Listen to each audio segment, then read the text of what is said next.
Howdy guys, I think you guys can now hear me.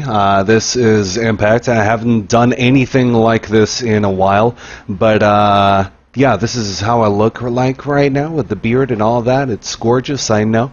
In all honesty though, I figured I might as well just try to go for some of these patch notes, considering doing Overwatch now. If you still haven't, heard, I am not playing League of Legends anymore. I'm actually focusing all of my time on Overwatch. Patch analysis, analyzing, shoutcasting if I can, streaming obviously, and I kind of want to start doing more of these patch notes, so hopefully you guys will dig that. But without further ado, let's get started. So we have a new patch on the PBE. It has been out since August the 17th, so it has been out for quite a bit. This is I'm doing this kind of late, but I was also waiting for Blizzard to actually change something. I wanted to see if they were going to change anything, or if they were happy with the, or if the community was happy with the changes that they went for.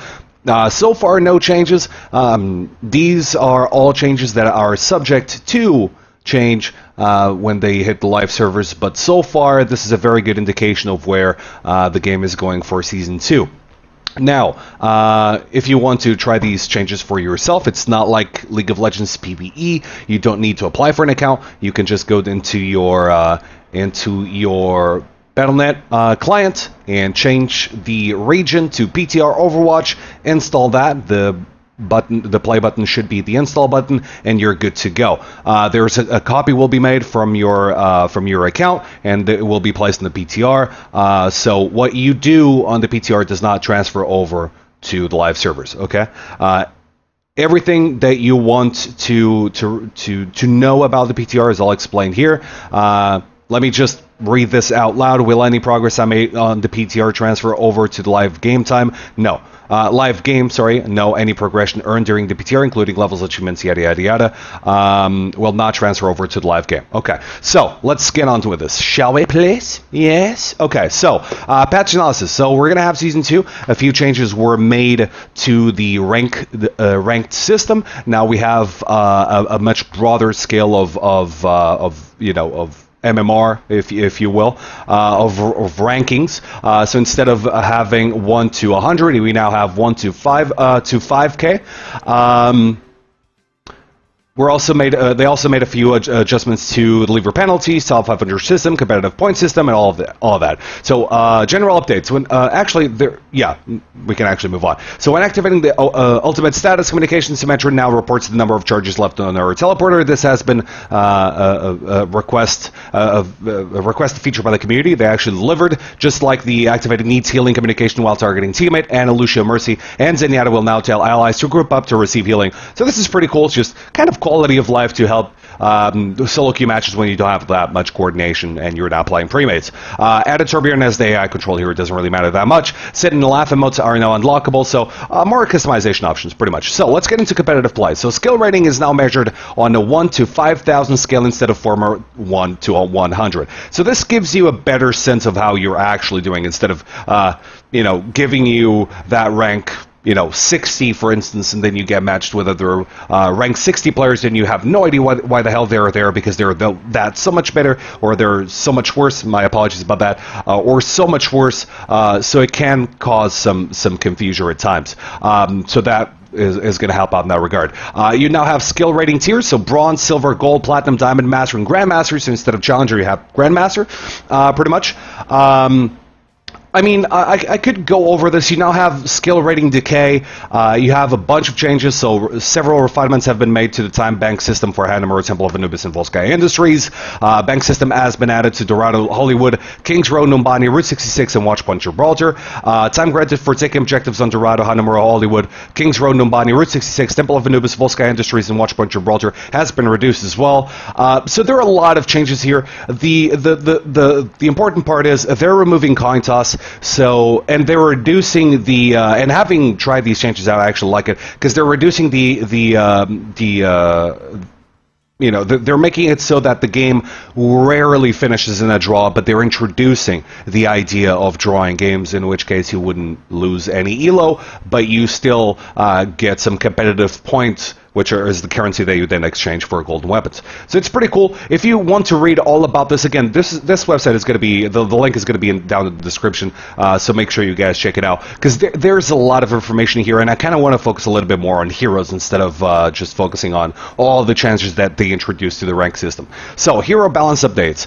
First of all, general ultimates that consume the ultimate meter when activated will now drain the meter more quickly. So, 0.25 seconds instead of 1 second.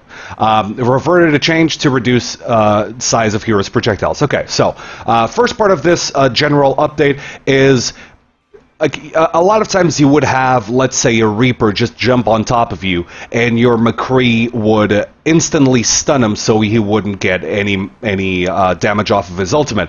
In that scenario, Reaper would still have the ultimate up if he got stunned immediately after using it. Right now, your ultimate meter is going to be reduced by a lot more than it was. So countering Reaper, countering those sorts of heroes is now a little bit more penalizing. It does hurt you a lot more than before. So I actually like this change, because a lot of people were actually complaining about a lot of ults charging really quickly, and this will certainly help in that regard. Like, you're going to charge the ultimate quickly, but you're not going to be using it twice in a row if the first time doesn't really work. So you have to be really careful about your ultimates now. Reverted a recent change to reduce the size of heroes' projectiles. So this was very noticeable on Hanzo. On Mei, Hanzo was known for hitting people behind walls. That does not work anymore, by the way, but you now have bigger projectiles, meaning it is a little bit easier to hit now with projectile weapons again, because the game was kind of getting, completely overrun by hit scan heroes instead of projectile ones. So, altering the size of projectiles in flight had too many unintended side effects to keep up with the game, at least in its current form. We will continue watching this and make additional changes if necessary. So this is kind of an indirect buff to Mei and to Hanzo, and you guys will see why that's a thing in just a little bit. So D.Va, defense metrics, after being charged, defense metrics will begin regenerating following a 1 second delay instead of half a second.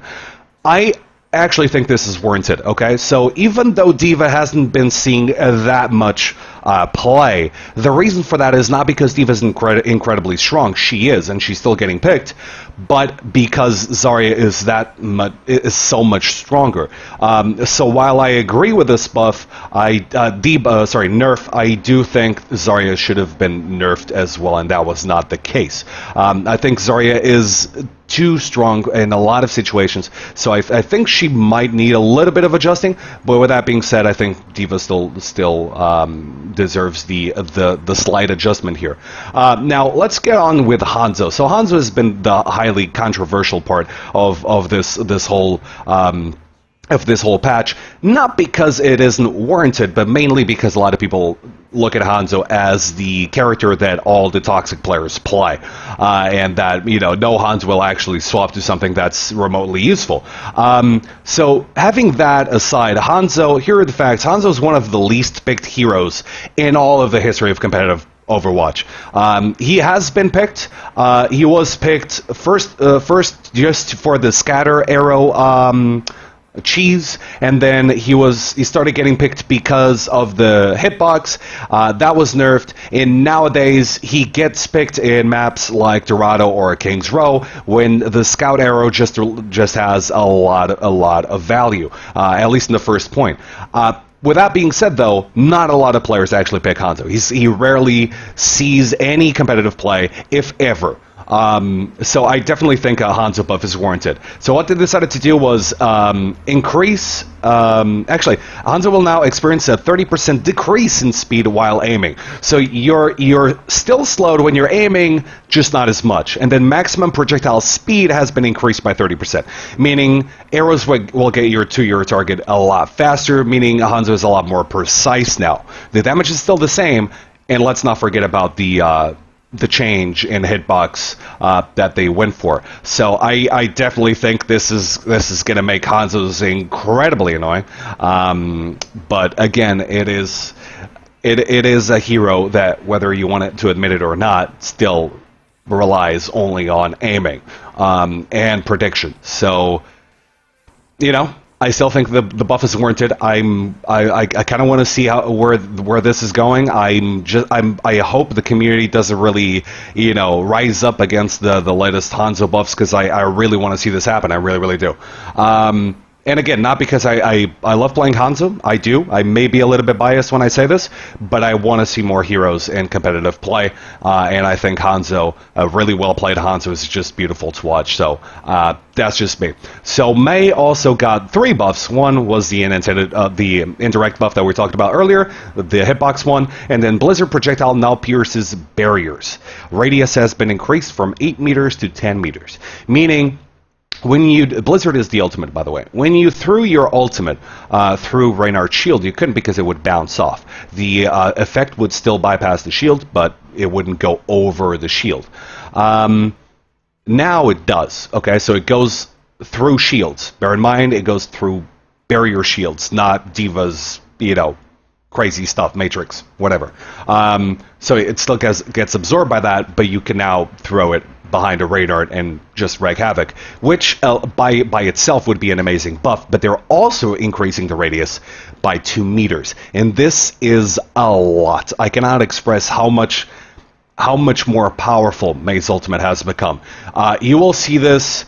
Like, Mei has been used in competitive in a few scenarios as well, kind of like Hanzo, more in Hanamura, Temple of Anubis, and you'll see her in areas where there is a single choke point, a big one, a wide one, but also in narrow corridors where she can actually shine.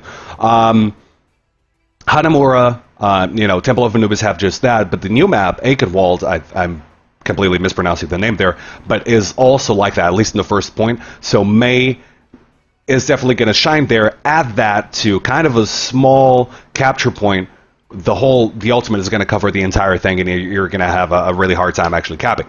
So let me just check the cell phone real quick. Sorry. So I think these buffs are going to make Mei really annoying. Now McCree got a little nerf, so Deadeye now drains over a 0.25 second period instead of displaying 50% reduction on the ultimate meter when activated and 0% when confirmed. I actually like this. I think McCree apologies. I think McCree was a little bit too strong. Still, I think the ultimate, not because of his skip per se, just because of his ultimate, simply because it was the engaging or disengaging tool that people went for all the time. So you want to engage? Okay. You have McCree go in front of the Reinhardt, throw a stun grenade on top of him, and then Reinhardt charges. But what people usually went for is Reinhardt in front, McCree in the back with Lucio's speed, so he's just walking around, or Zarya's shield while proccing the ultimate. You would have no choice but to back off or re-engage. So that would be a little bit that was a little frustrating to deal with at times. So now, I think the nerf was still warranted. I think he's still in a good spot though.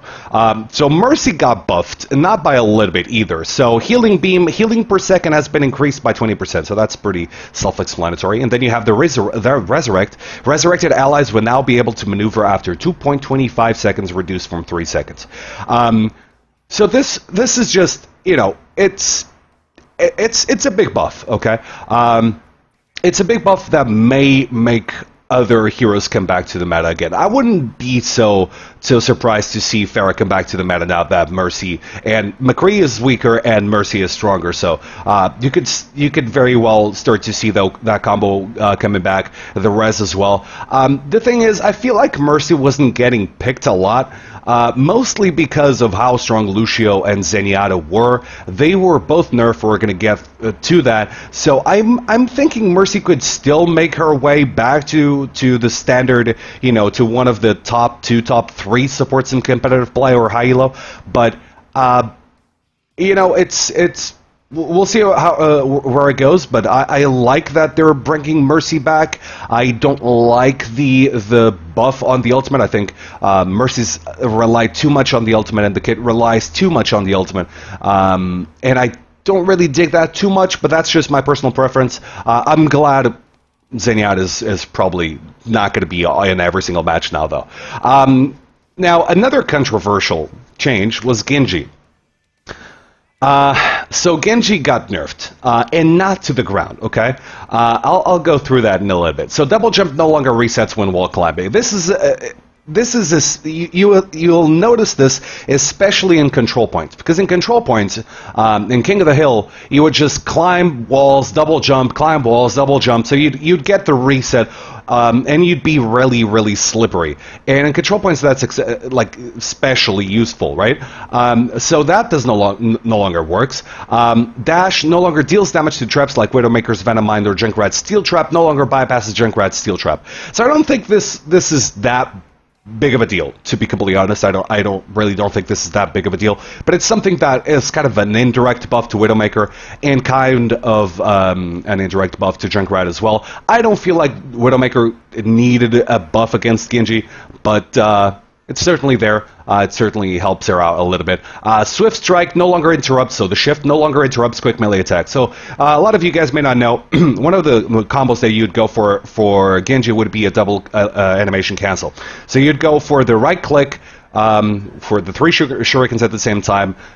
You use the melee to cancel the animation and to get 30 damage extra, sorry, Summons Live, my apologies, to get 30 damage extra on top of your right click, and then use the shift to also cancel the melee animation and deal the rest of the damage. So it would be a lot of burst damage, and as soon as Genji got to the backline, he just do that and wreck someone.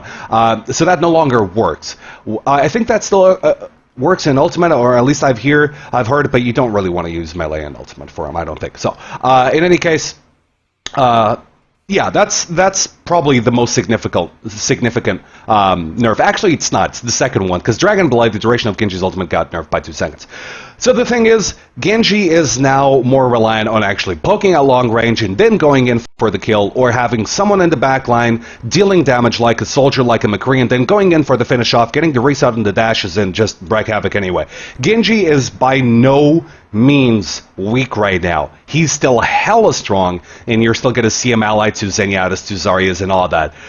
So don't just look at Genji and go like, nah, we're fine, Genji got nerfed, he's no longer useful. No, he's still gonna wreck faces. So don't neglect Genjis when they jump on your backline. I'm just saying. Lucio amp it up, so the boosting of movement speed has been decreased by 30%. So one of the most common engaging skills, movement speed followed by ultimate or whatever, got nerfed. So he was a little bit too strong. I feel like the ultimate is the strongest part of Lucio's kit, or the OP one, but I think this is going to help balance things out a little bit. So Roadhog, Chain Hook, and now I'm going to go through this and I'm going to tell you, I thought this was a nerf to Roadhog, and then I realized I'm an idiot. So if the hook target isn't in Roadhog's line of sight when retracting the hook, they will be moved back to the position where they were originally hooked. The thing is, they still get hooked, okay? It's not like, hey, if you go behind a wall when you get hooked, if you're behind a wall, you don't get hooked because you just get moved back to the original position. No, it's you actually get moved back to the original position and then get hooked back anyway. How does this help Roadhog? Because he always has to land the shot in the same place. So one of the things that would happen was, let's say you hook a Genji that's dashing, okay? So Genji would dash, and then you would drag Genji across the freaking wall, and the landing position in front of you that Genji would get would be always different, okay? And that applied to other heroes as well, because I think character weight also influences how far away they get from you when you hook them. So right now, Jesus, this is... Okay, sorry. So right now, the character always gets reeled back to the original position where Roadhog hook him, and they get dragged in, meaning they don't go through walls or something like that, but they always land in front of Roadhog, so it's a lot easier for Roadhog now to get the one-shots. Please fix his hook hitbox. Come on. I know he's not that relevant, but holy crap, that thing is annoying. It really is. But in all honesty, though, Roadhog hasn't been seeing a lot of competitive play. If they nerfed the hitbox, it would be even worse. But I do believe it is kind of broken. I like this change. I just don't like the hitbox, pretty much. That's about it. And finally, Zenyatta, Orb of Discord. The amount of damage amplified by a target with Orb of Discord has been decreased from 50% to 30%. So this is pretty much Mercy, okay? It's Mercy damage boost. It's 30%. I think even Ana Ultimate... I think even Ana's Ultimate increases damage by 30%. If I'm not mistaken, I'll correct myself with annotation if that is not the case, is 30%. So Zenyatta just increasing damage by 30% was kind of ludicrous. They went back to 30%, so I think he's a lot less annoying now. To compensate for it, however, they increased his Orb of Destruction, so auto attacks, damage, so he now deals more damage anyway. So he isn't going to notice that decrease in damage amplification for himself, but other people will. Again, though, I think Zenyatta is still in a good spot because that ultimate is ridiculous, and he still deals a lot of damage. That Orb of Discord is still awesome. Genji is still awesome with Zenyatta, so I don't think he's going anywhere. He's probably not going to be top 2 anymore, but, you know, probably not going to go still going to get picked every now and then. We have a few balance changes on map. So Gibraltar, first checkpoint has been removed. I like it. User interface updates, you know, bug fixes, all that. But I kind of just wanted to go through these hero changes and competitive play changes as well. Again, guys, I'll leave the link to this in the description. I hope you guys liked the video. Let me know what you guys think in the comments, by the way, or on stream. I stream from Monday to Friday, by the way, so feel free to hang out and come say whatever you thought about the videos. If you guys want me to do more of these, I'll continue doing them. So yeah, 21 minutes. I think I will shut the heck up now. Shut the heck up. Yes, I will do that. Thank you so much for watching, guys. I'll see you guys next time. Peace out.